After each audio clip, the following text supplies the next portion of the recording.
students, how are you all? Hope you all are very good. Today students, we are going to start our 7th chapter of class 8, which is about light. So today students, we have to discuss a form of energy which is light, which makes all the objects around us visible to us. Okay, so let's begin our chapter. We have to discuss the various concept of light today. See, when we enter a dark room, we cannot see anything even though we keep our eyes open. But as soon as we switch on a bulb or a tube light, every object in the room becomes visible to us.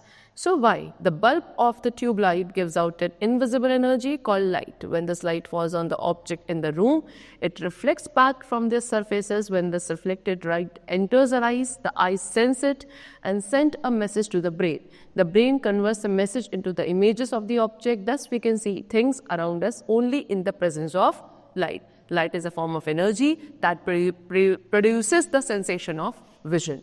So, student, light क्या है कि आपने usually observe करोगे जब भी किसी आप dark room में एंटर करते हो तो वहाँ सारी चीज़ें जो भी रखी हैं आपको तब तक विजिबल नहीं होती हैं जब तक आप वहाँ एक सोर्स ऑफ लाइट को ऑपरेट नहीं करते, सच एज ट्यूब लाइट और बल्ब, एनीथिंग. ठीक है, उनसे फिर जो लाइट रेज निकलती हैं वो लाइट रेज निकलने के बाद वहाँ रखे हुए ऑब्जेक्ट के सरफेसेस पे स्ट्राइक करती हैं.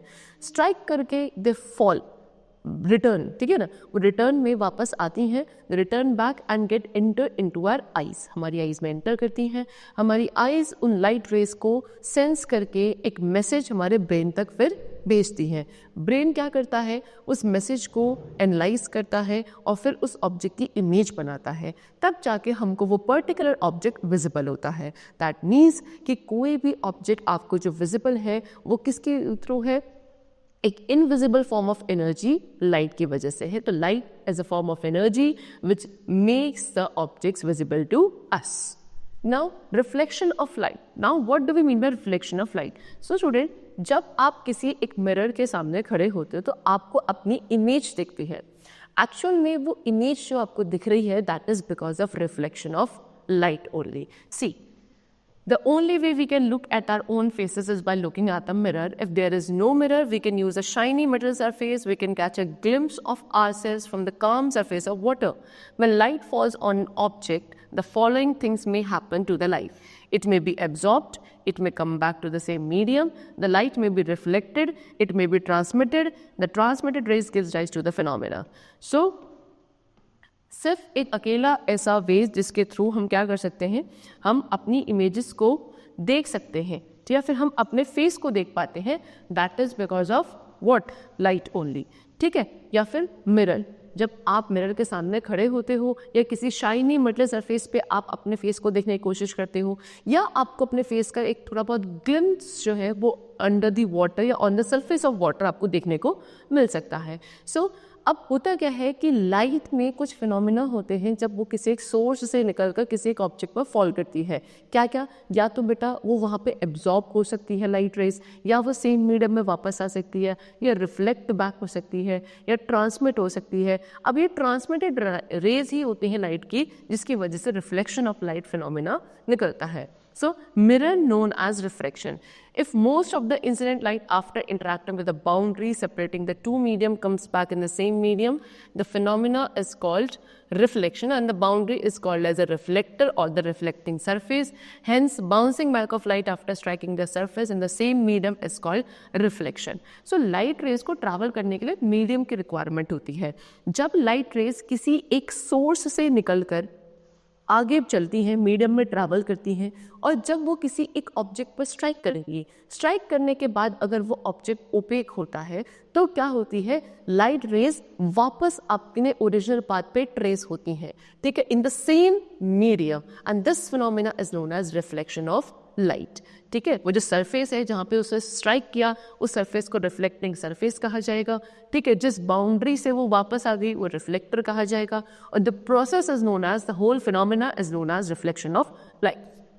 अब रिफ्लेक्शन दो टाइप का होता है, एक होता है रेगुलर रिफ्लेक्शन और दूसरा है डिफ्यूज और इरेगुलर रिफ्लेक्शन। रेगुलर रिफ्लेक्शन या इरेगुलर रिफ्लेक्शन के बारे में डिफरेंस अगर हम पढ़ें तो रेगुलर रिफ्लेक्शन वो होता है जब रेज ऑफ लाइट किसी स्मूथ, किसी प्लेन सरफेस पे स्ट्राइक होने के बाद वापस आती हैं, बाउंस बैक होती हैं, वो type of reflection is known as regular reflection. ठीक है, लेकिन जब रेज ऑफ लाइट किसी स्मूथ सरफेस पे ना स्ट्राइक होकर किसी रफ सरफेस पे, कोई अनइवन सरफेस पे स्ट्राइक होकर बाउंस बैक होती है, that is known as irregular और diffused reflection of light. See, light is reflected on surfaces, however we are not able to see an image in all of them. We can see images of object only from highly polished surface such as mirror. This is because a polished surface reflects the entire light in one direction, whereas a rough surface reflects a parallel beam of light in various directions. So क्या होता है कि light almost हर एक surface से reflect होती है, लेकिन आपको हर एक सरफेस से रिफ्लेक्ट बैक होने वाली लाइट विजिबल नहीं होती है। ठीक है, तो आपको ऑब्जेक्ट्स की इमेजेस कब दिखती है? जब लाइट रेज किसी हाईली पॉलिश्ड सरफेस पे स्ट्राइक होती हैं, जैसे कि मिरर। ठीक, क्यों? क्योंकि एक हाईली पॉलिश सरफेस जो होता है वो पूरी की पूरी जो लाइट रेज थी उनको क्या सेम डायरेक्शन में पैरेलली क्या करता है? रिफ्लेक्ट बैक करता है। जबकि जो एक रफ सरफेस होगा वो भी एक पैरेलल बीम ऑफ लाइट को रिफ्लेक्ट बैक करेगा, लेकिन वेरियस डायरेक्शन में। See, they have shown you the regular reflection. ये थी सारी इंसिडेंट रेज, यानी कि वो रेज ऑफ लाइट जो किसी एक सोर्स से निकलकर बाहर आई, वो एक रेगुलर रिफ्लेक्शन। ये आपका सरफेस है, जो आपकी रेगुलर सरफेस है या स्मूथ सरफेस है, यहाँ पे स्ट्राइक हो गई, ये सभी बाउंस बैक हो गई, वापस आ गई। ठीक है, और आप देखो कि बिल्कुल क्या स्मूथ सरफेस होने की वजह से parallel beam of light strike हुआ और पैरेलल बीम ऑफ लाइट क्या हुआ? रिफ्लेक्ट बैक हुआ। This is known as regular reflection. लेकिन दिस इज इरेगुलर। यहाँ पे जो सरफेस है ये आपका स्मूथ सरफेस नहीं है, ये एक रफ सरफेस है, एक अनइवन सरफेस है।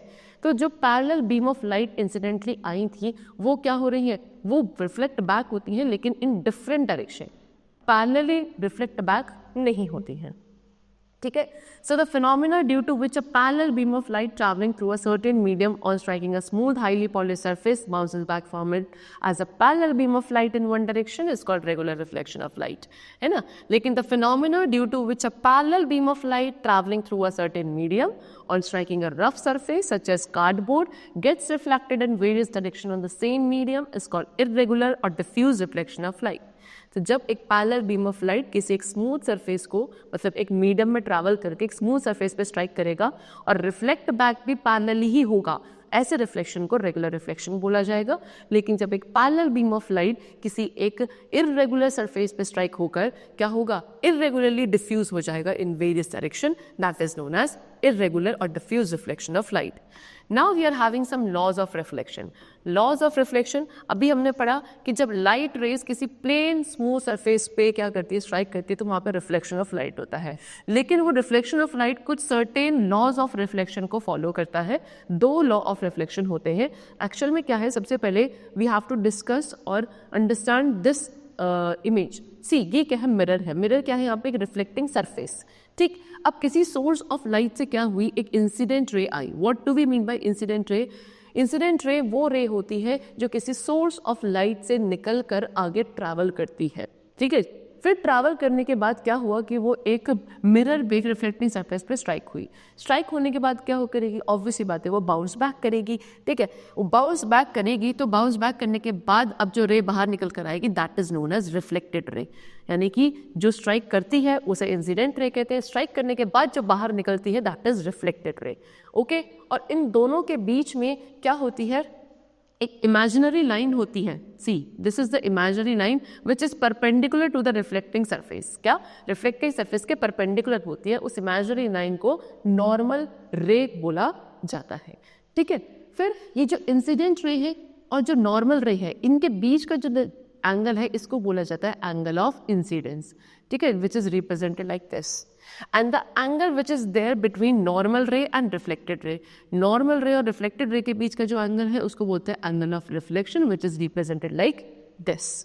ठीक है, चलो, so these are the basic terms related to reflection of light. Now what are the laws of reflection? Laws of reflection ये कहते हैं कि ये जो angle of incidence होता है ना, the angle of, the first law of reflection is what? The angle of incidence is equals to angle of reflection. Okay, ये जो इंसिडेंस वाला एंगल होता है, यानी कि जिस एंगल से इंसिडेंट पे स्ट्राइक करेगी उसी एंगल से रिफ्लेक्टेड रे बाहर जाती है। And the second law of reflection is that this incident ray, this normal रे एंड दिस रिफ्लेक्टेड रे, ये सभी क्या करती है, सेम प्लेन पर लाई करती हैं। The incidence ray, the reflected ray and the normal ray all lie on the same plane surface. ठीक है, these are the two laws of reflection of light. See, when a ray of light falls on a plain smooth surface, it is reflected in the same medium in such a way that the angle of incidence is equal to the angle of reflection. पहला law यही है कि angle of incidence angle of reflection के equal होता है। Second है कि incident ray, reflected ray और normal ray all lie in the same plane. ठीक है, चलो, so the ray which falls on the reflecting surface is called the incident ray. वो रे जो किसी रिफ्लेक्टिव सरफेस पे फॉल करती है उसको हम इंसिडेंट रे कहते हैं। The ray which returns back into the same medium after reflection is called the reflected रे। वो रे जो क्या सेम मीडियम में रिफ्लेक्ट बैक होती है, ठीक है, क्या करने के बाद, रिफ्लेक्शन करने के बाद, उसको रिफ्लेक्टेड रे कहते हैं। ठीक, इंसिडेंट रे जब फॉल करती है तो उस पॉइंट को, ये पॉइंट पे जहाँ इंसिडेंट रे फॉल करी, इस पॉइंट पे करी, तो इस पर्टिकुलर पॉइंट को क्या बोला जाएगा, पॉइंट ऑफ इंसिडेंस बोला जाएगा। ठीक है, चलो, now the imaginary line drawn perpendicular to the plane surface of mirror is called the normal ray. ठीक, चलो, now the angle formed by the incident ray in the normal is called the angle of incidence. It is denoted like this angle I. ठीक है, तो incident ray ये है, okay, and this is normal ray, इनके बीच का angle ये है angle of incidence. And the angle form by the reflected ray in the normal is called the angle of reflection which is denoted by angle R. और जो normal रे और reflected ray के बीच का एंगल है ये वाला, this is known as angle of reflection. ठीक है, now next is what, optical image is real and virtual. So अब real and virtual क्या है? So when we look into a plane mirror, we see our image in the mirror. If we look at an object through a microscope, the object seen is much bigger than its true size. This reproduction of object by light rays after reflection or refraction which differs from its true position is known as an optical image. So जब हम किसी mirror में देखते हैं तो हमको हमारी खुद की इमेज दिखती है। आप किसी भी ऑर्गेनिज्म को माइक्रोस्कोप के थ्रू देखते हो तो वो ऑब्जेक्ट या ऑर्गेनिज्म आपको क्या थोड़ा बड़ा साइज में दिखता है ना, उसके ट्रू साइज के कंपैरिजन से। सो ये जो रिप्रोडक्शन है ऑब्जेक्ट का किसके थ्रू, लाइट रेस के थ्रू आफ्टर रिफ्लेक्शन और रिफ्रैक्शन, जो अपनी ट्रू पोजीशन से थोड़ा सा डिफर करता है, that is known as optical image. Optical image क्या है, एक पॉइंट है जहाँ पे रेज ऑफ लाइट या तो इंटरसेक्ट करती हैं या इंटरसेक्ट होती हुई दिखती है। ठीक है, तो जो इमेज की ऑब्जेक्ट की जो इमेज होती है वो क्या है, image points corresponding to various point of the object, यानी कि जो ऑब्जेक्ट के वेरियस पॉइंट्स हैं उनकी जो इमेजेस पॉइंट्स हैं कॉरेस्पॉन्डिंग, इन सब का असेंबल होकर क्या बनती है, इमेज बनती है। इमेजेस दो टाइप के होती हैं, एक होती है रियल इमेज, दूसरी होती है वर्चुअल इमेज। रियल इमेज क्या होती है, if the rays of light after reflection or refraction actually converge at a point, the image is said to be real.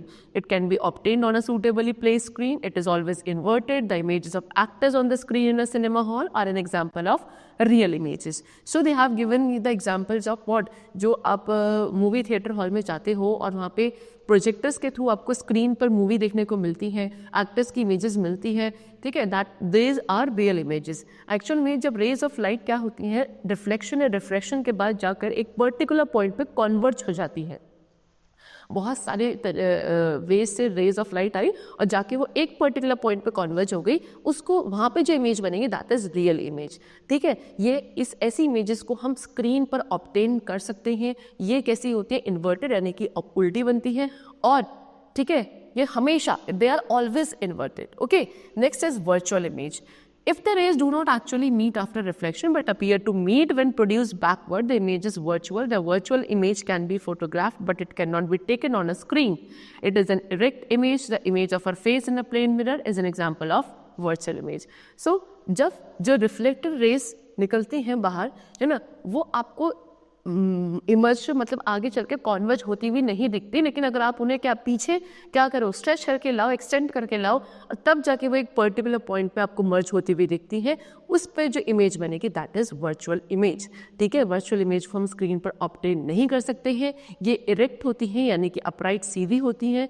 Plane mirror में जो हमको हमारी खुद की इमेज दिखती है that is an example of virtual image. ठीक है, चलो now image formation in a plane mirror, plane mirror में इमेज का फॉर्मेशन कैसे होता है, that we have to discuss. See, so the two laws of reflection are applicable to all types of reflecting surfaces. ठीक, they remain same irrespective of the shape of the mirror used. However, the characteristics of the image formed may vary depending upon the type of mirror. Okay, so जो दो law of reflection है वो हर तरीके के reflecting surface पर, reflecting surface पर applicable है वो दोनों लॉ. ठीक, ये सेम रहते हैं, डजेंट मैटर्स किस तरीके का आप किस जो मिरर आप यूज़ कर रहे हो उसकी शेप कैसी है, ये लॉज ऑफ रिफ्लेक्शन उन पे काम करते हैं. सो जो इमेज के कैरेक्टरिस्टिक्स होते हैं वो डिपेंड करते हैं कि मिरर कैसा है. मिरर की शेप से इफेक्ट नहीं पड़ता, मिरर कैसा है उस पर डिपेंड करेगा कि जो इमेज बन रही है उस मिरर के थ्रू उसके फीचर्स, उसके कैरेक्टरिस्टिक्स क्या है. ठीक है, see so characteristics of the image form by a plane mirror. Plane mirror जो है यानी कि जो आपके घर में यूजुअली आप मिरर यूज़ करते हो, that is an example of plane mirror only. ठीक, उसमें जो इमेजेस की फॉर्मेशन होती है उनके क्या फीचर्स है, क्या कैरेक्टरिस्टिक्स है. नंबर 1, अपराइट और इरेक्ट, यानी कि प्लेन मिरर में जो इमेज बनती है वो अपराइट या इरेक्ट होती है, यानी कि इन्वर्टेड नहीं होती, कभी भी बिल्कुल सीधी बनती है. ऐसा तो नहीं ना कि हम मिरर के सामने खड़े होते तो हम अपनी इमेज को खुद उल्टा देखते हैं, नहीं, हमेशा अपराइट इमेज बनती है. Next is what, size. Size जो है इमेज का प्लेन मिरर पे वो सेम होता है जितना ऑब्जेक्ट का साइज है. अगर हमारी हाइट कितनी है तो हम प्लेन मिरर पे जब खुद को देखेंगे तो हमारी इमेज छोटी है, बहुत बड़ी नहीं बनेगी. जितना हमारा साइज है ना, उतना ही सामने के इमेज का भी फॉर्मेशन होगा. डिस्टेंस, जो इमेज प्लेन मिरर बनाता है, ठीक है, वो इमेज का मिरर से उतना ही डिस्टेंस होता है जितना ऑब्जेक्ट का डिस्टेंस होता है फ्रॉम द मिरर. अगर हम मिरर के पास जाते जाएंगे तो इमेज हमें और क्लोज लगेगी, और अगर हम मिरर से दूर जाएंगे तो हमें इमेज अपनी दूर बनती हुई दिखेगी. ठीक है. थर्ड कैरेक्टरिस्टिक्स है lateral inversion, which is very important, यानी कि जो प्लेन मिरर इमेजेस बनाते हैं वो लेटरली इन्वर्टेड इमेज बनाते हैं. दैट मीन्स आपने बहुत कॉमनली देखा होगा कि अगर आप अपना लेफ्ट हैंड ऊपर करते तो आपको वहाँ पे राइट हैंड अपीयर होता है सामने. See they have given the picture also. ठीक है, सी ये है ऑब्जेक्ट, यानी कि ये आपको बॉय है, उसने अपना राइट हैंड वो क्या किया है, सामने अपलिफ्ट किया है. लेकिन इमेज में क्या दिख रहा है कि वो लेफ्ट हैंड है जो क्या हुआ है, उनका क्या किया गया, ऊपर किया गया है. लेकिन ऐसा एक्चुअल में नहीं होता. लेकिन इमेजेस जो बनती हैं प्लेन मिरर में वो लेटरली इन्वर्टेड बनती हैं, है ना. सो द फिनोमिना, ऐसा फिनोमिना जहाँ पे जो ऑब्जेक्ट का लेफ्ट है वो राइट दिखता है मिरर में, और जो ऑब्जेक्ट का राइट है वो लेफ्ट दिखता है मिरर में, उसको फिनोमिना को लेटरल इन्वर्जन कहा जाता है. इसका कॉमनली एप्लीकेशन आपने देखा होगा, जो एम्बुलेंसेज होती है जिनमें पेशेंट्स को लेकर जाया जाता है, उसमें वो एम्बुलेंस वर्ड हमेशा जो है ओरिजिनली कैसा उल्टा लिखा हुआ होता है ना. क्यों लिखा होता है कि जो उसके सामने जो भी व्हीकल होगा उसमें जो ड्राइव कर रहा होगा उसको अपने रियर व्यू मिरर में पीछे आने वाली एम्बुलेंस को जब वो देखेगा तो लेटरल इन्वर्जन के थ्रू क्या दिखेगा, सीधा वर्ड मिलेगा एम्बुलेंस, एंड क्या होगा कि वो एम्बुलेंस को वेट दे देगा सो that the ambulance can go further. So example है कि प्रॉपर्टी ऑफ लेटरल इन्वर्जन जो है इमेज की कहाँ यूज़ करी जाती है, एम्बुलेंस वर्ड जो होता है उसको लिखने में यूज़ करी जाती है ना. जो एम्बुलेंस क्या करती है, पेशेंट्स को कैरी करती है ना हॉस्पिटल तक. इसे क्यों किया जाता है, so that the drivers in other vehicles ahead of the ambulance can easily spot the word ambulance clearly in the rear view mirror and can immediately give it the way. Okay, चलो. And the last characteristic of the image formed by a plane mirror is virtual image. Virtual I told you, ऐसी images जो screen पर obtain नहीं करी जा सकती हैं, और ऐसी images हमेशा इरेक्ट होती हैं. तो प्लेन मिरर क्या करता है, हमेशा वर्चुअल इमेज बनाता है, यानी कि इसको आप स्क्रीन पर ऑब्टेन नहीं कर सकते हो. There is no actual meeting point of light rays, incident and reflected ray, है ना. तो जो आपकी लाइट रेज है यानी कि इंसिडेंट रे और रिफ्लेक्टेड रे, उनका कोई एक्चुअल मीटिंग पॉइंट नहीं होता है, उनको मीट करवाया जाता है. Now formation of image of a point object. ठीक है, अब एक पॉइंट ऑब्जेक्ट की इमेज का फॉर्मेशन कैसे होता है. See, let us first examine the natural position of the image form due to reflection by a plane mirror.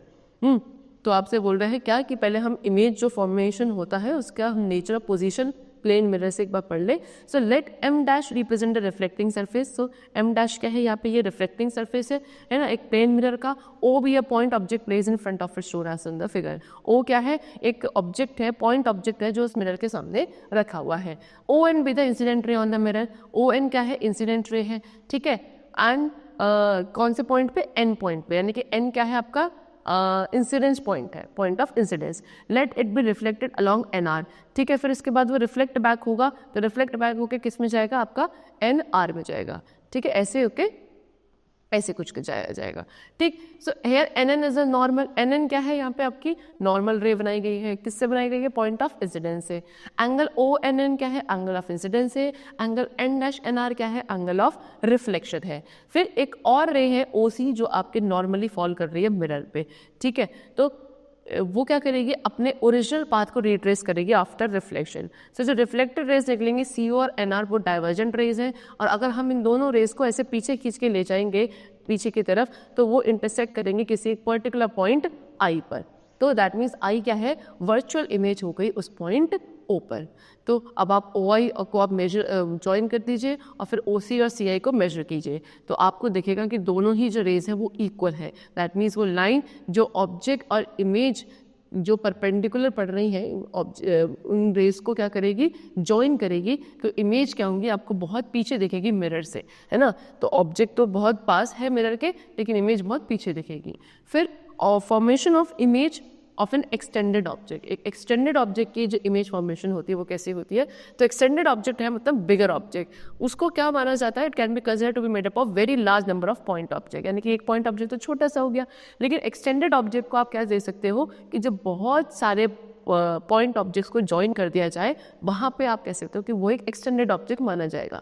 तो जो एक्सटेंडेड ऑब्जेक्ट की इमेज होती हैं वो क्या है, कलेक्शन है image points corresponding to the various points of the object. Object के वेरियस पॉइंट्स को कॉरेस्पॉन्ड करके जो इमेज फॉर्मेशन होती है उनको आप वहाँ पे एक्सटेंडेड ऑब्जेक्ट की इमेज कहते हो। सो इस इमेज के सेम साइज होता है जितना ऑब्जेक्ट का साइज होता है।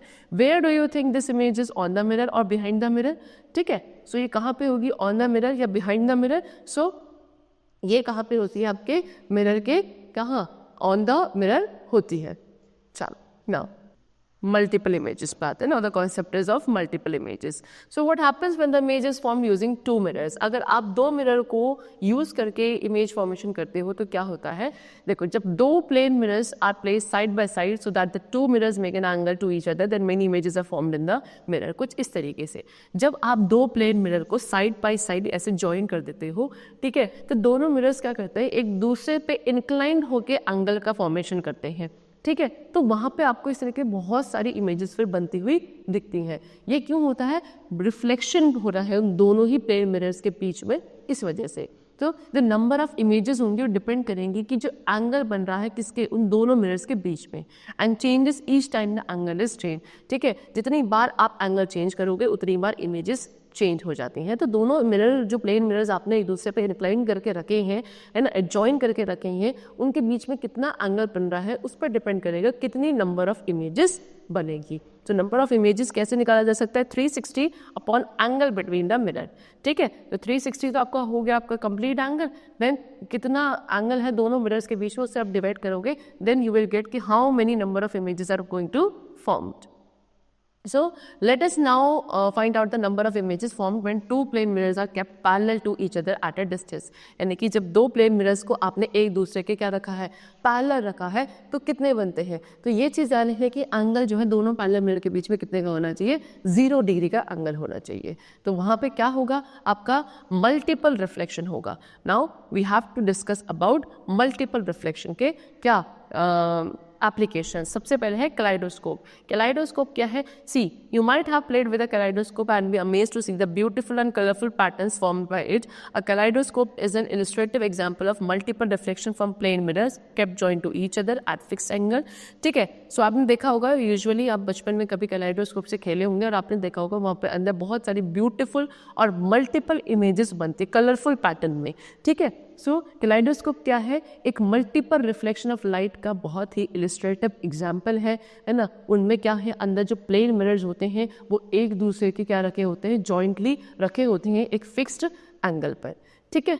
Next is periscope. पेरिस्कोप क्या है, पेरिस्कोप भी एक दूसरा एग्जाम्पल है मल्टीपल रिफ्लेक्शन का, है ना, लेकिन ये ज़्यादातर प्रैक्टिकली इसका यूज़ किया जाता है। ये क्या है, एक रेक्टेंगुलर ट्यूब है bend twice at an angle of 90 degree at its own end, यानी कि अपने दोनों एंड पे कितने पे बेंड रहती है, 90 डिग्री के एंगल पे बेंड रहती है। ठीक है, चलो सो इसमें क्या है, दो प्लेन मिरर्स जो है वो फिट किए जाते हैं 45 डिग्री के एंगल पे। ठीक है, इसको यूज़ किया जाता है सबमेरीन्स को डिटेक्ट करने के लिए, या कुछ और ऑब्जेक्ट्स होते हैं जो डिफरेंट हाइट पे हैं from that of the viewers के कंपैरिजन में डिफरेंट हाइट पे हैं, तो उनको व्यू करने के लिए, डिटेक्ट करने के लिए इसका यूज़ किया जाता है। तो जो रेज ऑफ लाइट है जो एक ऑब्जेक्ट से ट्रैवल कर रही हैं, वो क्या पहले मिरर पे फॉल होती हुई दिखती है, फिर वहाँ से वो रिफ्लेक्ट होके क्या सेकंड मिरर पे जाती हैं, और जो रिफ्लेक्टेड लाइट होती है सेकंड मिरर से वो जाती है फिर ऑब्जर्वर के आईज के अंदर, तब जाके उस ऑब्जर्वर को वो ऑब्जेक्ट देखने को मिलता है। Now next is sunlight. Sunlight क्या है, सनलाइट आपकी वाइट और कलर्ड। सी सनलाइट क्या है, बहुत सारे कलर्स की बनी है, लेकिन 7 ब्रॉड मेन कलर्स होते हैं जिससे सनलाइट का फॉर्मेशन होता है, that is violet, indigo, blue, green, yellow, orange and red, है ना। तो आप इसे विब्ग्योर कह सकते हो। तो ऑर्डिनली क्या है, आप इन दो सभी कलर्स को इंडिविजुअली नहीं देख पाते हो नॉर्मली, है ना, लेकिन थ्रू अ प्लेन ग्लास अगर आप इन कलर्स को मतलब, लेकिन जब आप क्या प्लेन मिरर ग्लास के थ्रू भी आपको ये जो कलर्स हैं वो सेपरेटली नहीं दिखते, लेकिन जब आप इन्हें प्रिज्म के थ्रू देखोगे तो आपको 7 डिफरेंट ब्यूटीफुल कलर्स दिखते हैं, है ना, when the sunlight is pass through a glass prism. ठीक, देखो now what does a prism do to light. अब ये ग्लास प्रिज्म क्या करता है सनलाइट के साथ, कि हमको जब हम सनलाइट को ग्लास प्रिज्म के थ्रू पास करते हैं तो उसमें ये 7 different colours, violet, indigo, blue, green, yellow, orange and red, ये सारे अपीयर होते हुए दिखते हैं। ठीक, देखो तो जो 7 कलर्स हैं वाइट लाइट के, वो अप्रॉक्सीमेटली क्या करते हैं, सेम स्पीड से ट्रैवल करते हैं एयर में।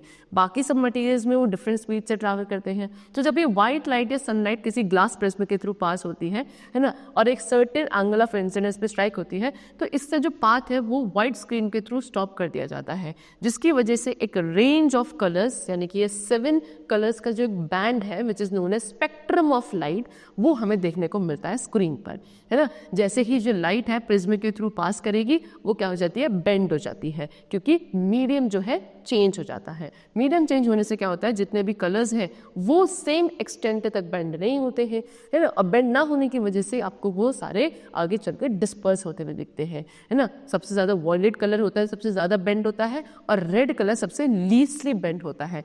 Different colours red come out of the prism along with their own path. फिर आपको दिखेगा कि प्रिज्म से कितने 7 डिफरेंट कलर्स अपने अपने ओरिजिनल पाथ पे आपको बाहर आते हुए दिखेंगे।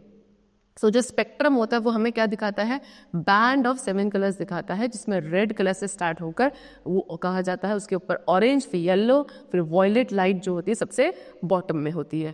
ठीक है, तो जो स्प्लिटिंग है, यानी कि जो वाइट लाइट क्या हो जाती है, स्प्लिट हो जाती है। वाइट लाइट कैन बी और सनलाइट ऑल्सो, और स्प्लिट होकर क्या अपने कॉन्स्टिट्यूएंट कलर्स में डिस्पर्स हो जाती है, that is known as dispersion of light. Like this, see ये वाइट लाइट थी, ये ग्लास का प्रिज्म था, इससे पास होने के बाद ये बेंड होकर आपको यहाँ पे 7 डिफरेंट कलर्स दिख रहे हैं जो कि आपको रेनबो में भी फॉर्मेशन में दिखते हैं। ठीक है, चलो so air does not have the property of splitting sunlight into its constituent colour, that is why sunlight does not appear to be colour. Air के पास ये प्रॉपर्टी नहीं होती है कि वो सन की लाइट को स्प्लिट करके उसके 7 कॉन्स्टिट्यूएंट कलर्स हमको दिखाए।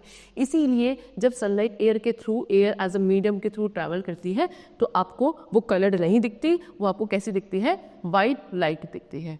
ठीक है, now dispersion of light and the rainbow. Light का डिस्पर्जन और रेनबो का जो फॉर्मेशन है वो हमें पढ़ना है। सी रेनबो क्या है, ये एक सबसे अच्छा एग्जाम्पल है लाइट के डिस्पर्शन का। रेनबो कैसे होता है, देखो after a rain shower there are droplets of water suspended in the air. When sunlight passes through the water droplets it is split into 7 colours. The water droplets act as a small prism. The rainbow is one of the most beautiful natural phenomena. It appears in the sky when rain and sunshine occur simultaneously. Conditions for the formation of rainbow in the sky are. C rainbow बहुत अच्छा example है dispersion of light का, लेकिन होता कैसे है कि जब आपने देखा है कि जब रेनफॉल होता है, शॉवर होता है, उसके बाद जब सनलाइट इमीडिएटली आ जाती है, सन बाहर आता है, तो सन की जो रेज है, सनलाइट है, वो क्या हमारे एटमॉस्फेयर में जो छोटी छोटी वाटर ड्रॉपलेट्स प्रेजेंट होती हैं आफ्टर द रेनफॉल, उसके थ्रू जब वो सनलाइट पास होती हैं तो वहाँ पर वो रेन की जो वाटर ड्रॉपलेट्स है वो प्रिज्म की तरह एक्ट करती हैं, और उसके थ्रू पास होने पे क्या होती है, सनलाइट क्या हो जाती है, डिस्पर्स हो जाती है, स्प्लिट हो जाती है, तब जाके आपको वो 7 कलर्स का बैंड यानी कि रेनबो का फॉर्मेशन देखने को मिलता है। यूजुअली ये तभी होगा, स्काई में आपको रेनबो तभी अपीयर होता है जब आपका रेन और जो सनशाइन है वो दोनों एक साथ ही अकर होती है। अब कुछ कंडीशंस हैं रेनबो की फॉर्मेशन के लिए। पहली क्या है, the sun and the rain must be opposite to each other. Sun और रेन क्या एक दूसरे के ऑपोजिट होने चाहिए। सन क्या होना चाहिए, स्काई में थोड़ा सा लो होना चाहिए, और जो ऑब्जर्वर है उनके क्या होना चाहिए, सन की तरफ बैक होनी चाहिए, तब जाके आपको रेनबो देखने को मिलेगा। चल, now we are having the topic the human eye and its part. Human eye क्या है, उसके different parts we have to discuss. So हमें पता है कि our eyes are at work from the moment we open them up to the moment we close them to go to sleep. They take in lots of information about the world around us. They send the pictorial information to our brain for processing so that the brain can inform us with what is going in our surrounding. ठीक है, so क्या सुबह morning में उठने के बाद से जब अपने आइज़ को ओपन करते हैं और रात को सोने तक जब अपने आइज़ को क्लोज करते हैं, पूरे दिन में बहुत सारी इन्फॉर्मेशन है जो आइज़ हमारी कलेक्ट करती हैं। ये आइज़ ही हैं जो बाहर से सभी आपकी लाइट रेस को कलेक्ट करके किसके पास, हमारे ब्रेन के पास पिक्टोरल इन्फॉर्मेशन भेजती है। ब्रेन इसको एनालाइज करके इमेज का फॉर्मेशन करता है। इस तरीके से आइज़ एक बहुत बड़ा रोल प्ले करती हैं हमें क्या, हमारी इमेज की फॉर्मेशन में। ठीक है, so when you look at your eyes into the mirror, then you see a white part of the eyeball which is known as sclera. तो जब आपने कभी देखा होगा या अपनी मिरर में देखोगे तो मिरर में अपनी आईज को बहुत क्लोजली जाकर देखना, तो एक वाइट कलर का पार्ट होता है आई बॉल का, उसको हम क्या बोलते हैं, स्क्लेरा बोलते हैं। See they have shown in the picture also, this is your sclera part.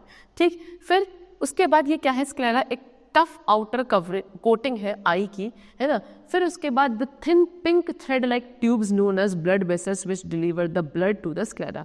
फिर आप देखोगे पिंक कलर की छोटी छोटी सी आपको क्या वेसल्स सी दिखेंगे, ट्यूब सी दिखती है इसके अंदर पिंक कलर की। ये हमारी ब्लड वेसल्स होती हैं जो इस स्क्लेरा को ब्लड की सप्लाई करती हैं। ठीक है, नेक्स्ट इज कॉर्निया। कॉर्निया क्या है, कॉर्निया एक ट्रांसपेरेंट कोटिंग है जो हमारी आई का कलर्ड वाला पार्ट कवर करती हैं, और कॉर्निया के थ्रू ही हमारी आईज के अंदर सबसे पहले लाइट एंटर करती है। Next is iris. आइरिस क्या है, just behind the cornea is the iris. Iris cornea के जस्ट पीछे क्या होता है आपका, आइरिस होता है।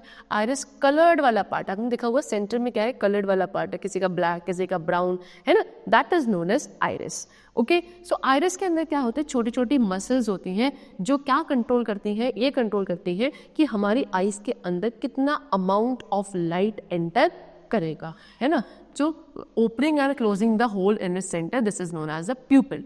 ठीक है, फिर क्या मतलब आइरिस के अंदर ही एक छोटा सा होल होता है जिसको प्यूपिल कहते हैं। इसी प्यूपिल के थ्रू लाइट रेज एंटर करती हैं, लेकिन अब ये प्यूपिल की ओपनिंग क्लोजिंग को कंट्रोल करता है, रेगुलेट करता है कौन, हमारा आइरिस वाला पार्ट। तभी जाके ये चीज़ डिसाइड होता है कि कितनी अमाउंट ऑफ लाइट एंटर करेगी और कितनी नहीं। Now we have to discuss about pupil. Pupil क्या है, black circle in the centre of the iris. ठीक है, आइरिस के सेंटर में एक ब्लैक कलर का सर्कल होता है जिसको आप आइरिस बोलते हो, सॉरी प्यूपिल बोलते हो। ठीक है, और क्या इसी के थ्रू जो है लाइट हमारे आइज में एंटर करती है। Whether eyes are suddenly exposed to very bright light, it causes slight pain in our eyes and we close our eyes. This happens because the pupil dilates or widens in dim light, and so when the eyes are exposed to bright light, the pupil tries to contract to protect the eyes from the getting damaged due to bright light, this causing pain in your eyes as the muscles have to put in extra effort to narrow the size of the pupil. At night the pupil gets larger and lets much more light in for us to see clearly. So क्या होता है, आपने देखा होगा कि जब आपको बहुत ज़्यादा ब्राइट लाइट में जाते हो तो आपकी जो आईज़ है सडनली क्या होने लगती है, उसमें थोड़ा सा पेन सीन होने लगता है।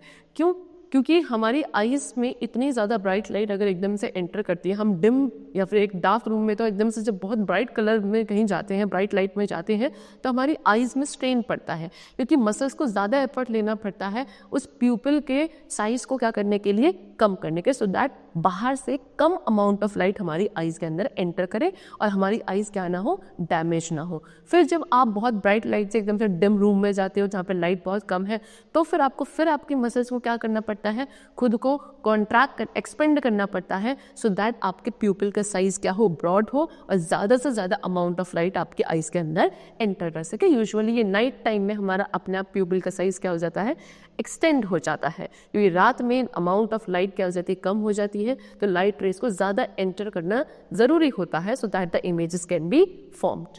Next is crystallineness. ठीक है, तो जब एक बार आपकी जो लाइट है, लाइट रेज प्यूपल के अंदर एंटर करती हैं, फिर वो जाती है लेंस के पास। लेंस कहाँ होता है? लेंस होता है आइरिस के पीछे, है ना। कैसा है? बहुत ही क्लियर, बिल्कुल साफ क्रिस्टलाइन लेंस है।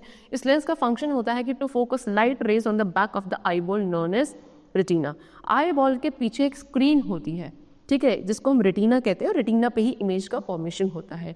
तो वहाँ पे सारी लाइट रेज को फोकस करके ले जाने का काम होता है हमारे इस क्रिस्टलाइन लेंस का, ठीक। तो जो लाइट है वो इस पावरफुल लेंस के थ्रू क्या पास होती है, जो क्या करता है, इमेजेस को फोकस करता है स्क्रीन के ऊपर, that is retina. Now what is retina? Retina inner most delicate membrane है जो हमारी आई में बिल्कुल पीछे की तरफ प्रेजेंट होती है। सी दिस इज रेटिना, बिल्कुल पीछे आई बॉल में जो पीछे वाली ये जो स्क्रीन है, इसको बोला जाता है रेटिना, ठीक।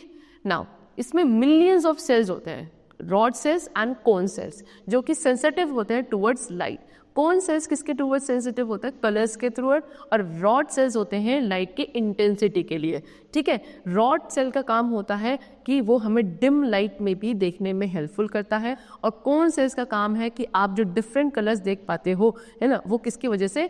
कोन सेल्स के थ्रू, ठीक है। चलो नाउ रेटिना क्या करता है? सभी लाइट रेस को जो मतलब आई ने रिसीव करी है, उनको मतलब लेकर कहाँ जाता है? उनको नर्व सिग्नल्स में कन्वर्ट करता है, और फिर हमारा जो ब्रेन है तभी इन्हीं नर्व सिग्नल्स को समझकर आईज के थ्रू आने वाली लाइट रेस का इमेज फॉर्मेशन करता है। Next is optic nerve. Optic nerve क्या है? ये बंडल है मिलियन ऑफ नर्व्स का बंडल है, जो एक साथ ही क्या कलेक्टिवली क्या करती हैं? आई से आईवी इंफॉर्मेशन को कहाँ लेकर जाती है? ब्रेन के पास लेकर जाती हैं। किस फॉर्म में? इलेक्ट्रिक सिग्नल्स की फॉर्म में। फिर उस पर क्या किया जाता है? प्रोसेस किया जाता है जो ऑप्टिकल मैसेज आया है। फिर क्या ब्रेन ही है जो हमारे पूरे वर्ल्ड को क्या हमें दिखाने में हेल्पफुल होता है, because what we see with our eyes is upside down, यानी कि आइज के थ्रू जो इन्फॉर्मेशन आई होती है, अगर उसमें एक्चुअल इन्फॉर्मेशन बनती तो आपको ऑब्जेक्ट उल्टा दिखता, लेकिन ब्रेन क्या करता है? नर्व सिग्नल्स को क्या करता है? सीधा करता है, तब जाके आपको हर एक ऑब्जेक्ट अगर उल्टा है तो उल्टा रखा हुआ मिलेगा, इमेजेस आपको उसकी उल्टी बनेंगी, और अगर सीधा है तो सीधी दिखेंगी, ठीक है। चलो next is ciliary muscles. Ciliary muscles क्या है? देखो आई लेंस जो होता है वो सस्पेंडेड है, अभी ये बताया हमने क्रिस्टलाइन लेंस होता है प्रेजेंट, वो सस्पेंडेड है हमारी आई में बहुत सारे फाइबर्स के थ्रू। ये फाइबर्स क्या है? एक मसल से अटैच्ड होते हैं, जिनको हम सीलियरी मसल्स कहते हैं। सीलियरी मसल्स क्या करते हैं? हमारी आई लेंस की शेप को चेंज करते हैं। तो ये जो लेंस है, ये शेप जो मतलब हमारे लेंस के अंदर, आईज के अंदर जो लेंस है, उनको चेंज करते हैं इसकी शेप को from the time we see a far place object और क्लोज बाय ऑब्जेक्ट, ठीक है। आप जब किसी एक फार दूर रखे हुए ऑब्जेक्ट को देख रहे हो, पास रखे हुए ऑब्जेक्ट को देख रहे हो, उस हिसाब से आपके आई लेंस की शेप को क्या करना पड़ता है? कॉन्ट्रैक्ट या एक्सपेंड करना पड़ता है, और इस काम को करने का काम किसका होता है? सीलियरी मसल्स का होता है। यानी कि जब आप किसी एक ऑब्जेक्ट को देख रहे हो जो कि बहुत क्लोज रखा है आपके पास, तो लेंस क्या होता है? थोड़ा सा थिक हो जाता है, so that image correctly form हो रेटिना पर। लेकिन जब आप कोई ऐसे ऑब्जेक्ट को देख रहे हो जो बहुत दूर रखा है, तो लेंस को क्या थोड़ा सा थिन होना पड़ता है। तो ये कब थिन होगा, कब थिक होगा, that is being controlled by ciliary muscles. Next is blind spot. Least sensitive point is known as the blind spot. The optic nerve receive all the signals created in the eye and transfer them to the brain to be processed. There are no rod and cones at the point where optic nerves leave the eyeball to go to the brain. देखो सबसे least sensitive point जो होता है उसको हम blind spot कहते हैं। Actual में जो सीलियरी मसल्स है वो हमारी आई बॉल के अंदर एंटर्ड है ना, सॉरी ऑप्टिक नर्व्स हमारी आई बॉल के अंदर एंटर है, और उस आई बॉल से सभी सिग्नल्स को रिसीव करके वो कहाँ लेकर जाती हैं? ब्रेन के पास लेकर जाती हैं। लेकिन उस पर्टिकुलर पॉइंट में, जिस पर्टिकुलर पॉइंट से ये ऑप्टिक नर्व्स ब्रेन के अंदर एंटर करती हैं, है ना, और रेटिना से सारी इन्फॉर्मेशन को कलेक्ट करती हैं, उस पर्टिकुलर पॉइंट पर अगर कोई लाइट रेस फॉल हो रही हैं उस होल पर, that is known as blind spot, क्योंकि वहाँ पे कोई इमेज का फॉर्मेशन नहीं होता है ना। So if any image is formed in this part of the retina, then no signal is sent to the brain and any image formed at this point is not visible, है ना। अगर कोई light rays इस point पे, retina के इस point पे fall करती हैं तो क्या नहीं होता? वहाँ पे कोई भी सिग्नल नहीं ब्रेन तक भेजा जाता, यानी कि वहाँ पे कोई इमेज का फॉर्मेशन नहीं होता। और क्योंकि यहाँ पे ऑब्जेक्ट दिखता ही नहीं है, इसलिए हम इसको blind spot of the eye कहते हैं, है ना। The reason we do not know of the blind spot at every moment is simply because the brain is constantly computing to fill the missing information with exploration from the surrounding retinal information. So this is your blind spot. देखो यहाँ से ये optic nerves है जो आपके इस पूरी eye ball के अंदर एंटर कर रही है, तो इस पर्टिकुलर पॉइंट में इमेज का फॉर्मेशन नहीं होगा, therefore it is known as blind spot. ठीक, now next we come to care of our eyes. अब हमें पता है कि भाई आइज बहुत इंपॉर्टेंट रोल प्ले करती है, तभी लाइट रेज एंटर करती है, ब्रेन तक जाती है, इमेज का फॉर्मेशन होता है, लेकिन we have to take the utmost care of these eyes also because they are very delicate organ of our body, है ना। नंबर वन कैसे कि we should not read a work in dim और bright light. बहुत ज़्यादा bright या बहुत ज़्यादा डिम लाइट में हमको ना तो पढ़ाई करनी चाहिए ना कुछ रीड करना चाहिए, है ना। Next is insufficient light. क्या होता है, इन जब लाइट प्रॉपर नहीं होती है तो उससे हमारी आइज पर स्ट्रेन आता है, उससे हेडेक भी हो सकता है। बहुत ज़्यादा ब्राइट लाइट है that of a powerful lamp और a laser can injure the retina. ठीक है, कोई पावरफुल लैम्प है, लेजर लाइट है, इससे आपके रेटिना को इंजरी हो सकती है। सन या कोई पावरफुल लाइट की तरफ हमें नहीं देखना चाहिए, है ना ही कोई बिल्डिंग मशीन जब होती है उसकी तरफ भी डायरेक्टली नहीं देखना चाहिए। और never rub your eyes if something gets into the eye, for it wash your eyes with clean water. If you feel no improvement consult a doctor. ठीक है, अगर कुछ चीज़ आपके आँख के अंदर एंटर हो जाए तो आपको उसे रब नहीं करना है, आपको उसे साफ पानी से क्या वॉश करने की कोशिश करनी है। तब भी प्रॉब्लम है then we should consult a doctor. Next है हमें अपनी आइज को फ्रीक्वेंटली वॉश करते रहना चाहिए with clean water. Next is do not read while travelling, it causes eye strain. Travel करते वक्त हमको कभी भी कुछ पढ़ना नहीं चाहिए, उससे आई स्ट्रेन पड़ता है ना। हमेशा हमें एक विजन का नॉर्मल डिस्टेंस मेंटेन करना चाहिए। बहुत ज़्यादा क्लोज बुक्स को बुक्स को बहुत ज़्यादा आइज़ के क्लोज रख के नहीं पढ़ना चाहिए, उसको थोड़ा दूर भी नहीं ज़्यादा रखना चाहिए। एक नॉर्मल डिस्टेंस होता है which we should maintain while reading the book. ठीक है, and take frequent breaks while working on a computer. अगर आप कंप्यूटर पे वर्क करते हो तो कॉन्टीन्यूसली नहीं करना चाहिए, आई स्ट्रेन होता है, आइज वीक हो सकती हैं। सो क्या हमें कॉन्टीन्यूस या फिर बोलो फ्रीक्वेंटली कुछ टाइम बाद ब्रेक लेना चाहिए while we are working on a computer. Next is persistence of vision. See the impression of an image does not vanish immediately from the retina. It persists there for about 1/16th of a second. This phenomenon is called persistent of vision, and this time is called the time of persistent. So जब कोई एक image आपके retina पर light rays retina पर जाती है तो उसकी जो इमेजेस हैं वो इमीडिएटली वहाँ से गायब नहीं होती है, वो वहाँ पर करीबन कितना 1 सेकेंड का 1/16th पार्ट तक रहती हैं। तो that is known as persistent of vision, और जो टाइम पीरियड है that is time of persistent. So that means if the image of a moving object are flashed on the eye at the rate faster than 16 images per second, the eye perceive this object as moving. अगर जो moving object की images हैं वो हमारी आई पर flash होती हैं कितने रेट से, 16 इमेजेस पर सेकेंड के रेट से फास्टली होती हैं, तो हमें जब वो आई हमारी जो आई है वो उस ऑब्जेक्ट को कैसा दिखेगी, मूव होता हुआ दिखेगी। यानी कि जो मूवीज़ हम लोग actually we see are actually the number of separate pictures in a proper sequence. तो मूवीज़ जो हम देखते हैं वो क्या है, बहुत सारी सेपरेट पिक्चर्स हैं जिनको एक प्रॉपर सीक्वेंस में लगाया गया है, तब जाके हम उन्हें देखते हैं, है ना। वो इस तरीके से बनाई जाती हैं कि to move across the eye usually at the rate of 24 pictures per second. यानी कि क्या पर सेकेंड में 24 पिक्चर्स हमारी आइज़ के आगे से मूव करती है, तब जाके वो मूवी का फॉर्मेशन होता है, और that is why we see a moving picture, तब जाके हमें वो मूविंग पिक्चर दिखती है। Now what is power of accommodation? The ability of the human eye to see sharply all objects which are located at various distances in front of the eye with the help of self-adjusting eye lenses called as power of accommodation। यानी कि जो हमारे eye lens की ability है ना, जो हमारे human आई की एबिलिटी है कि कोई भी ऑब्जेक्ट अलग अलग डिस्टेंसेस पे जो रखे हैं उनको क्या शार्पली देख पाते हैं, है ना, हमारे सेल्फ एडजस्टिंग आई लेंस की वजह से, उसको पावर ऑफ अकोमोडेशन कहा जाता है। एक पर्सन जिसका एक नॉर्मल विजन है, कोई डिफेक्ट नहीं है, उसकी जो आई है वो ऑब्जेक्ट पर अकोमोडेट कर सकती है, कहाँ तक, इन्फिनिटी लेवल तक, है ना, और उसको बोला जाता है far point of are I. That means एक ऑब्जेक्ट अगर इन्फिनिटी पे भी रखा है तो भी क्या हम उस ऑब्जेक्ट को क्या क्लियरली देख सकते हैं अगर हमारा नॉर्मल विजन है, यानी कि हमारी आई का फार पॉइंट कितना होता है, इनफाइनाइट होता है। लेकिन जो नियरेस्ट पॉइंट है एक नॉर्मल ह्यूमन आई का, दैट इज 25 सेंटीमीटर ओनली, है ना, इसको नियर पॉइंट कहा जाता है। सो नियर पॉइंट क्या है? नियर पॉइंट किसी भी आई का क्या है? वो पॉइंट जो नियरेस्ट टू द आई है, यानी कि जहाँ पे एक ऑब्जेक्ट आपने रखा है और तब भी आपके रेटिना पे एक शार्प इमेज बन रही है। आई के बहुत क्लोज रखने के बाद भी क्या आपकी शार्प इमेज उस ऑब्जेक्ट की आपकी रेटिना पे बन रही है, उस पर्टिकुलर पॉइंट को नियरेस्ट पॉइंट ऑफ आई कहेंगे, जो कि नॉर्मल ह्यूमन आई का 25 सेंटीमीटर है। 25 सेंटीमीटर के आगे रखने के बाद ऐसा नहीं है कि वो ऑब्जेक्ट नहीं दिखेगा, दिखेगा, लेकिन उसकी वजह से आपकी आईज पे क्या स्ट्रेन पड़ेगा। ठीक है। Next is far point. Far point क्या है? आई का location of the farthest object on which the fully relaxed I can focus. ठीक है, ऑब्जेक्ट की मतलब फारदेस्ट ऑब्जेक्ट, एक ऐसा ऑब्जेक्ट जो बहुत दूर रखा है, उसकी लोकेशन को आप फार पॉइंट कहोगे, लेकिन आपको उसकी एक फुल्ली रिलैक्स्ड आई वहाँ पे होनी चाहिए, आप क्या इस पर फोकस कर सके, है ना, आपको वहाँ पे स्ट्रेन ना पड़े, जहाँ तक उसको फार पॉइंट कहा जाएगा, जो कि एक नॉर्मल ह्यूमन आई का कितना होता है? इनफाइनाइट होता है।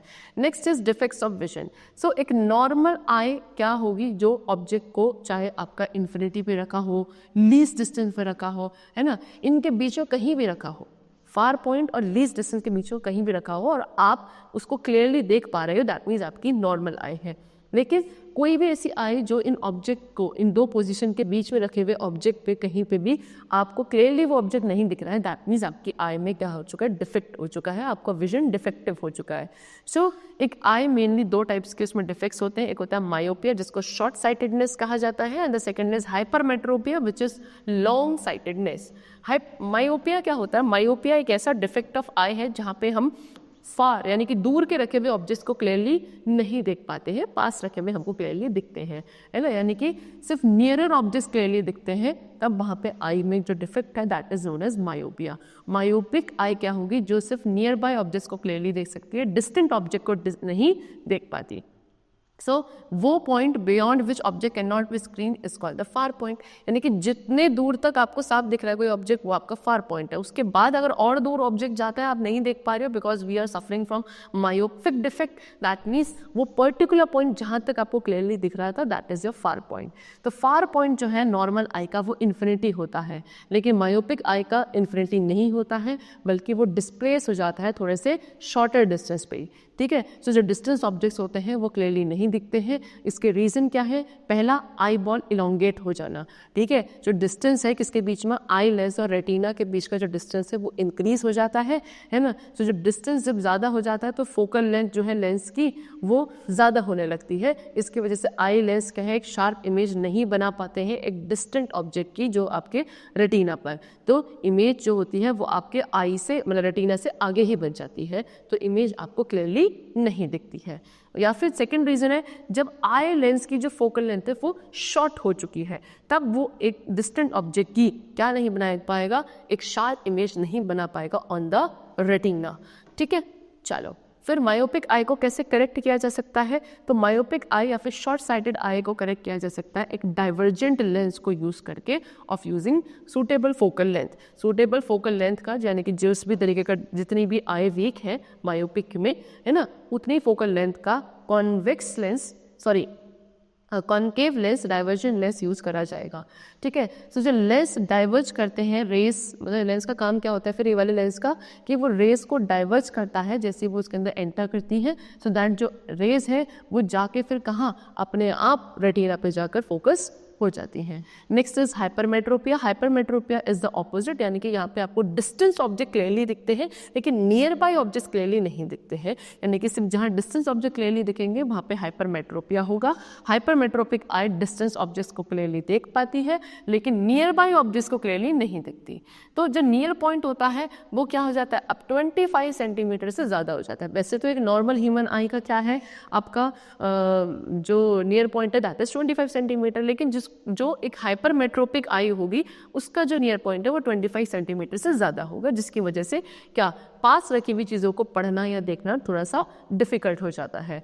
तो जो फारदेस्ट पॉइंट है जहाँ पे ऑब्जेक्ट कहाँ नहीं दिख सकता है ना, वो आपका नियर पॉइंट होगा.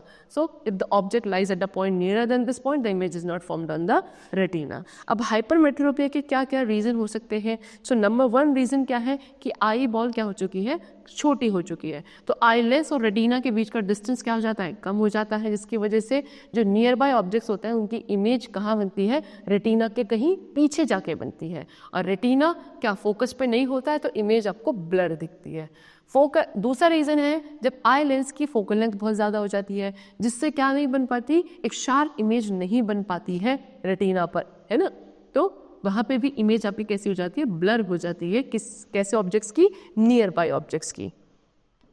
अब हाइपरमेट्रोपिक आई को कैसे करेक्ट किया जा सकता है, by using a convex lens of appropriate focal length. ठीक है, तो ये जो कॉन्वेक्स लेंस होता है क्या करता है, वर्चुअल इमेज बनाता है at the position of near point of the person के नियर पॉइंट की पोजीशन पे. सो दैट पर्सन क्या देख सकता है, आप किसी भी ऑब्जेक्ट को क्लियरली देख सकता है कितना ही नियर बाई हो. तो कॉन्वेक्स लेंस क्या करते हैं, रेज को कॉन्वर्ज करते हैं और एक डिस्टिंक्ट इमेज बनाते हैं on the retina. Next is cataract. Cataract क्या है, तो समटाइम्स यानी कि कभी कभी जो ओल्ड एज में हमारा जो आई का फ्लूइड है वो धीरे धीरे डिपॉजिट होने लगता है. एक आई फ्लूइड होता है जो आई के लेंस पे सामने कॉर्निया पर डिपॉजिट होने लगता है और हमारी जो ट्रांसपेरेंसी है आई लेंस की उसको इफेक्ट करने लगता है. इस वजह से इस डिफेक्ट को कैटरेक्ट कहा जाता है. एक ऐसा पर्सन जिसको कैटरेक्ट डिफेक्ट होगा उनको इमेजेस क्या दिखेंगी, ऑब्जेक्ट की ब्लर दिखेंगी. ठीक है, तो कैटरेक्ट को सही किया जा सकता है सर्जिकली ओनली. ठीक है, यानी कि सर्जरी के थ्रू क्या उस फ्लूइड को रिमूव किया जाता है सो दैट वहाँ पे क्या हो, object light rays properly enter करें और इमेजेस ब्लर ना दिखें. ऐसा कुछ नहीं कि इसमें नियर बाय ऑब्जेक्ट क्लियर दिखते हैं और फार वाले नहीं दिखते क्लियर. कोई भी हो ऑब्जेक्ट, चाहे नियर बाय हो चाहे फार डिस्टेंस पर रखा हो, लेकिन दिखेगा ब्लर ही, बिकॉज जो आई का सामने कॉर्निया वाला पोर्शन होता है वाइट वाला, वो किसकी वजह से कवर हो चुका है, आई फ्लूइड ने उसको कवर कर लिया है, जिसकी वजह से आई रेज प्रॉपरली एंटर नहीं कर रही है और इमेजेस ब्लर बन रही है. तो आई सर्जन क्या करते हैं, आई सर्जन ये जो लेयर है जो डिपॉजिट हो चुकी है उसको स्क्रैच करते हैं. फेसो इमल्सिफिकेशन एक लेटेस्ट टेक्नोलॉजी है जो कैटरेक्ट जैसे डिफेक्ट को ट्रीट करने के लिए आई है. इस टेक्नोलॉजी में जो आई लेंस है जहाँ पे मतलब डिपॉजिट हो चुका है वो फ्लूइड, उसको कम्प्लीटली रिप्लेस कर दिया जाता है एक आर्टिफिशियल लेंस से. कितना 20 to 25 मिनट्स का टाइम लगता है एक आई को ट्रीट करने के लिए. Next is visual impairment. कुछ ऐसे पीपल होते हैं जो देख नहीं पाते हैं, इनको हम विजुअली चैलेंज पीपल या ब्लाइंड पीपल कहते हैं. ब्लाइंडनेस 2 टाइप की हो सकती है, एक होती है क्योरेबल, एक होती है इनक्योरेबल. क्योरेबल ब्लाइंडनेस में क्या होता है, जो विजन है वो रिड्यूस हो जाता है या फिर मतलब लॉस्ट भी हो जाता है अगर कॉर्निया क्लाउडी हो जाए, क्या किसी डिजीज़ की वजह से, इंजरी की वजह से या फिर इन्फेक्शन की वजह से, जिससे क्या होता है लॉस ऑफ विजन हो जाता है, ब्लाइंडनेस हो जाती है कॉर्निया के थ्रू और इसको हम कॉर्नियल ब्लाइंडनेस कहते हैं. सो एक कॉर्नियल ब्लाइंड पर्सन क्या होगा, उनको क्या अपनी जो साइट है, विजन है, वो वापस मिल सकता है. तो लॉस्ट साइट क्या रिस्टोर करी जा सकती है मेडिकल प्रोसीजर के थ्रू, जिसको कॉर्नियल ट्रांसप्लांटेशन कहते हैं, है ना, या फिर कॉर्नियल ग्राफ्टिंग भी बोलते हैं, जहाँ पे जो डैमेज कॉर्निया होता है उसको एक नए और एक अच्छे कॉर्निया के साथ क्या रिप्लेस कर दिया जाता है, जो कि यूजुअली आई डोनेशन के थ्रू होता है. ठीक है, लेकिन जो परमानेंट ब्लाइंडनेस होती है उसमें क्या होता है, जो इमेजेस रेटिना पे बनती हैं वो ट्रांसमिट नहीं होती ब्रेन तक, है ना, मतलब रेटिना तक गई लेकिन ब्रेन तक नहीं जा पाती हैं इमेजेस, तो पर्सन को क्या नहीं दिखेगा. तो इस परमानेंट ब्लाइंडनेस का कोई इलाज नहीं होता है. तो जो ब्लाइंड पीपल है ना, जिनका मिसिंग सेंस है, तो has to be substituted with the remaining senses. Effort is a food to provide aid to such people and give them access to computer through the use of hearing or touch. तो अब ऐसे लोगों को क्या बाकी सारे senses को ही अपना यूज़ करना पड़ता है, सब जाके उन्हें अपने सराउंडिंग्स की चीज़ें क्या होती हैं महसूस हो पाती हैं, एफर्ट करना पड़ता है ना. ये ऐसे लोगों को एड्स प्रोवाइड किया जाता है, कंप्यूटर्स में एक्सेस उनको दिया जाता है सो दैट ये प्रॉपरली हेयर कर सकें, टच कर सकें. 1820 में भी लुइस ब्रेली थे जिन्होंने कॉन्सेप्ट इन्वेंट किया था, जिससे एक ब्लाइंड पर्सन क्या कर सकता है, रीड कर सकता है यूटिलाइज करके अपनी रेसिडुअल एबिलिटीज़ को. All over the world person with visual handicaps have used braille as a primary means to read the information. पूरे वर्ल्ड में जितने भी लोग विजुअली हैंडीकैप्ड थे वो क्या इसी ब्रेली सिस्टम को यूज़ करते हैं, तब जाके वो सभी इंफॉर्मेशन को रीड कर पाते हैं. Now why are some people unable to see. अब कुछ लोग कैसे मतलब अनेबल होता है, कैसे वो नहीं देख पाते, परमानेंट जो ब्लाइंडनेस है वो किस वजह से होती है. So blindness क्या है? Total या partial inability to see. It can be described in various ways. People who are totally blind cannot tell light from dark. Those who are partially blind have some sight that may be useful for a certain purpose. People born unable to see are congenitally blind. Others lose their sight because of disease or injury and become victims of acquired blindness. Diseases cause about 95% of all blindness and injuries cause the rest. So blindness क्या है? Total भी हो सकती है, partial भी हो सकती है. यानी कि जब आप पूरी तरीके से या तो आप जिसको नहीं देख पा रहे हो या पार्शियली नहीं देख पा रहे हो, इस सिचुएशन को ब्लाइंडनेस कहा जाता है. अब जो लोग टोटली ब्लाइंड होते हैं उनको क्या मतलब वो नहीं देख सकते कि लाइट है या डार्क है, उन्हें कुछ नहीं दिखता. लेकिन जो पार्शियली ब्लाइंड होते हैं उनके कुछ थोड़ी बहुत साइट होती है जो कहीं ना कहीं उनके कुछ सर्टेन पर्पसेस के लिए यूजफुल होती है. अब वो लोग जो कॉन्जेनिटली ब्लाइंड होते हैं, है ना, मतलब जो देख नहीं पाते उनको हम कॉन्जेनिटली ब्लाइंड बोलते हैं. और जो अपनी साइट को लूज कर देते हैं किसी डिजीज, इंजरी या इन्फेक्शन की वजह से, वो एक्वायर्ड ब्लाइंडनेस के विक्टिम्स हो जाते हैं. तो डिजीजेस जो है वो अबाउट 95% ज़्यादातर ब्लाइंडनेस करती हैं, बाकी सारी जो इंजरीज की वजह से होता है. ठीक है. नेक्स्ट है न्यूट्रिशन का क्या रोल है इन रिलेशन टू ब्लाइंडनेस. सी, हर एक इंडिविजुअल को एक एडिक्वेट सप्लाई ऑफ न्यूट्रिएंट्स लेना चाहिए सो दैट क्या हो, एक प्रॉपर ग्रोथ और उनकी बॉडी की हेल्थ बनी रहे. बहुत सारी ऐसी डिजीजेज हैं जो want of adequate and balance diet यानी कि प्रॉपर बैलेंस डाइट ना मिलने की वजह से होती है, जिसमें कि एक डिजीज है नाइट ब्लाइंडनेस. ये भी एक डिजीज है जो विटामिन ए की डेफिशिएंसी से होती है. सो एक पर्सन जो नाइट ब्लाइंडनेस से सफ़र करता है उनको क्या डिम लाइट में नहीं दिखता. Spinach, carrot, cod liver, oil, eggs, milk, curd, cheese, butter, ghee, ये सब ऐसे सोर्सेज हैं जो विटामिन ए में रिच होते हैं. फ्रूट्स भी हैं जैसे कि पपाया एंड मैंगो, ये भी विटामिन ए में रिच होते हैं. सो पर्सन जिनका वीक विजन है उनको ये सभी सब्सटेंसेस लेने चाहिए सफिशिएंट क्वांटिटी में सो दैट क्या हो, उनका ये डिफेक्ट क्योर किया जा सके. Next is what? Braille. Braille क्या है? मोस्ट पॉपुलर सोर्स किसके लिए? विजुअली इम्पेयर्ड पर्सन के लिए क्या था? ब्रेली. ब्रेली क्या है? एक कोड है, small raised dot on paper that can be read by touch. यानी कि एक पीस ऑफ पेपर पे छोटे छोटे डॉट्स हैं जो उनको थोड़ा सा ऊपर उठाया जाता है सो दैट जो आपके विजुअली इम्पेयर्ड पर्सन होते हैं वो उनको टच करके पहचान सकें. लुइस ब्रेली 15 ईयर के ओल्ड ब्लाइंड फ्रेंच स्टूडेंट थे जिन्होंने ये डेवलप किया था एक रेज डॉट रीडिंग सिस्टम 1824 में, है ना. ये जो आइडिया इनके पास आया था वो डॉट कोड से आया था जो कार्डबोर्ड पे पंच है कैप्टन चार्ल्स बार्बियर ने यूज़ किया था अपने सोल्जर्स को मैसेजेस सेंड करने के लिए एट दी नाइट. वहाँ से उन्हें ये आइडिया मिला. तो लुइस ब्रेली कब बॉर्न हुए थे? जनवरी 4, 1809 में, छोटे से गांव में जो पेरिस के पास है. ये क्या थे? एक ब्लाइंड फ्रेंच मैन थे जिन्होंने ब्रेली सिस्टम इन्वेंट किया, है ना, प्रिंटिंग और राइटिंग के लिए फॉर द ब्लाइंड पर्सन. सो उन क्या हुआ था कि an accident at the age of 3 followed by a serious infection left him blind. यानी कि एक एक्सीडेंट हुआ था जब वो 3 साल के थे, है ना, उसके बाद एक सीरियस इन्फेक्शन उनको हो गया जिसकी वजह से वो ब्लाइंड हो गए, है ना. फिर उन्होंने क्या एक royal institution for blind youth, है ना, ज्वाइन किया जब वो 10 ईयर्स के थे. तो ब्रेली क्या थे? एक अच्छे स्टूडेंट थे स्पेशली साइंस एंड म्यूज़िक के, है ना. इंस्टीट्यूट में रहे वो वहाँ पे एज अ टीचर ऑल्सो. वहाँ उन्होंने ये रीडिंग सिस्टम को डेवलप किया. इन्होंने क्या यूटिलाइज़ किया? जो लेटर्स को रीड करने के लिए पेपर पे रेज डॉट को क्या किया? यूटिलाइज़ किया. फिर 1829 में ब्रेली ने पब्लिश करा एक डॉट सिस्टम, है ना. बेसिक मतलब किस पे बेस्ड था? ये सेल ऑफ 6 डॉट पे बेस्ड था. वहाँ से 63 पॉसिबल अरेंजमेंट डॉट्स के किए गए. ब्रेली ने क्या एक alphabet, device, punctuation mark, numerals and a notation for music भी क्या किया? डेवलप किया. ब्रेली का जो कोड था was not officially accepted at once. पहले तो इस कोड को ऑफिशियली एक्सेप्ट नहीं किया, लेकिन धीरे धीरे उन्हें इसका यूनिवर्सल एक्सेप्टेंस मिला सभी रिटन लैंग्वेजेस के लिए जैसे कि mathematics, science and computer notation. तो ब्लाइंड पीपल जितने भी होते हैं वो ब्रेली को रीड कर पाते हैं. कैसे? उन डॉट्स के ऊपर अपने फिंगर्स को ऐसे रन करके, है ना. वो ब्रेली लिख भी पाते हैं.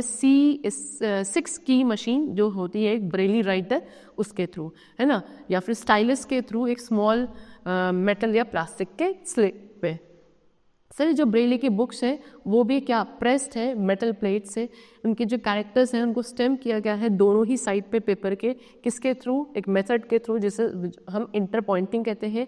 Dots on one side of the page do not interface with those on the other, है ना, उनके क्या एक साइड पे जो डॉट्स हैं वो दूसरे पे इंटरफेस नहीं करते हैं। अर्ली 1960s में पब्लिशर्स ने क्या किया, उनके कंप्यूटर्स को यूज़ करना शुरू किया, क्या करने के लिए, ब्रेली बुक्स को पब्लिश करने के लिए। जो टेक्स्ट है उनको टाइप किया जाता है कंप्यूटर पे, है ना, जो ऑटोमेटिकली उसको ब्रेली लैंग्वेज में ट्रांसलेट कर देता है।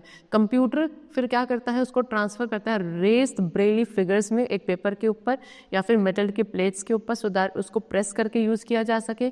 एक और मेथड है जिसमें वैक्यूम ब्रेली फॉर्मर है जो क्या करता है, हैंड ट्रांसक्रिप्ट ब्रेली पेजेस को डुप्लीकेट करता है प्लास्टिक शीट्स पर और फिर उनको क्या वॉल्यूम्स में बाउंड किया जाता है। इस तरीके से बहुत सारे क्या थे इन्वेंशंस किए गए और जो ब्लाइंड पीपल थे उनके रीडिंग के लिए, राइटिंग के लिए, तो बहुत सारी चीज़ें क्या करी गई, बाय यूजिंग ब्रेली कॉन्सेप्ट बनाई गई, सो दैट सभी जिससे ब्लाइंड पीपल हैं वो रीड कर सके और राइट कर सके। And the chapter is completed over here. I hope the chapter was very clear to you. Will meet you say very soon with a new chapter. Till then take care. Thank you everyone.